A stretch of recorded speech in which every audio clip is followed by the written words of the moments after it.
Did you hear about the sabotage operation in which Ukraine was teaming up with the UK in order to convince a Russian pilot to steal one of the planes that had a Kinjal missile on it and then fire it at a NATO airbase? Did you hear about this? Because that is what Russia's talking about all across their media, and it's fake.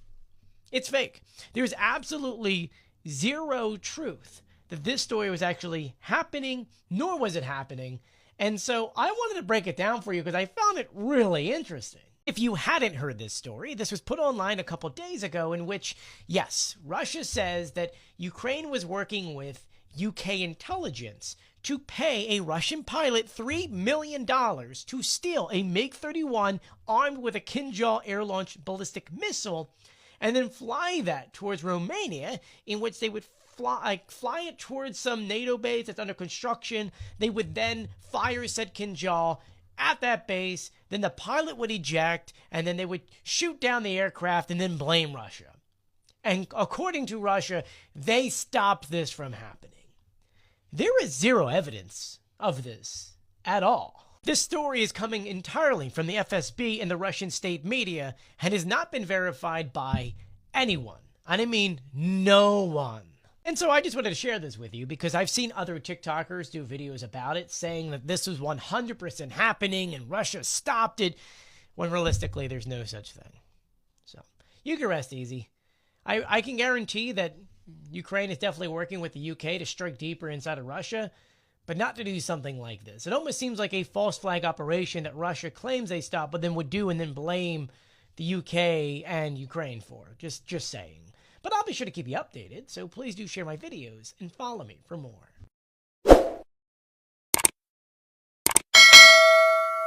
For the sixth time, we're now seeing one of the largest oil refineries inside of Russia hit.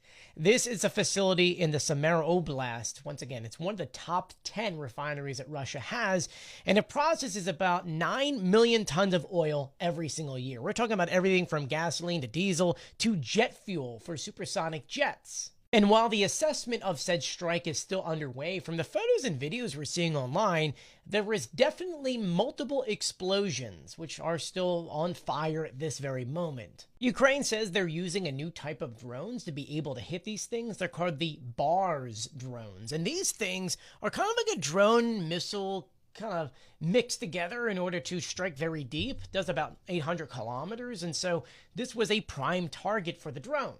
Now, obviously, the local government of that area is saying that they repelled all the drones and the strikes were all stopped. But from the photos and videos that military bloggers and regular people inside of Russia are uploading, no, it was a straight-on attack and strike. It wasn't one of those falling debris started a fire. It was a direct hit. I also need to add that Ukraine also attacked a drone storage facility inside of Donetsk, which we're being told is used by the Russian elite drone pilots. And at this very moment, it looks like it's taken out. But I'll be sure to keep you guys updated on all of this. So please do share my videos and follow me for more.